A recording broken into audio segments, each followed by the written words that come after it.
বাংলাদেশের রাজনৈতিক প্রেক্ষাপটে বিএনপি বর্তমান পরিস্থিতিতে নিজেদের শক্তিশালী করার জন্য তরুণ নেতৃত্বের দিকে নজর দিচ্ছে, যা একটি গুরুত্বপূর্ণ পদক্ষেপ। দেড় যুগের বেশি সময় ধরে ক্ষমতার বাইরে থাকা বিএনপি এখন ত্রয়োদশ জাতীয় সংসদ নির্বাচনের প্রস্তুতি নিচ্ছে এবং তাদের লক্ষ্য হচ্ছে তরুণ নেতাদের মাধ্যমে ভোটারদের মধ্যে গ্রহণযোগ্যতা অর্জন করা। তারেক রহমান তরুণ নেতাদের প্রাধান্য দিতে চাচ্ছেন, যা দলের জন্য নতুন কিছু সম্ভাবনা নিয়ে আসতে পারে। তরুণ দলের নেতৃবৃন্দ নির্বাচনে যে প্রস্তুতি নিচ্ছেন এবং তাদের জন্য গ্রিন সিগন্যাল দেওয়া হয়েছে, সেটি দলের অভ্যন্তরীণ কর্মকাণ্ডে একটি নতুন দিগন্ত খুলতে পারে।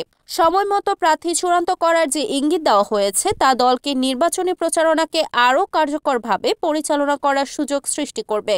এটি লক্ষ্য করা যাচ্ছে যে রাজনৈতিক দলগুলোর জন্য যুব সমাজের কার্যক্রম ও অংশগ্রহণ বাড়ানো রাজনৈতিক কৌশলের দিক থেকে অত্যন্ত গুরুত্বপূর্ণ।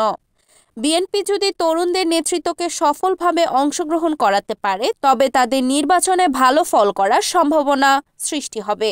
Desk report, NN TV.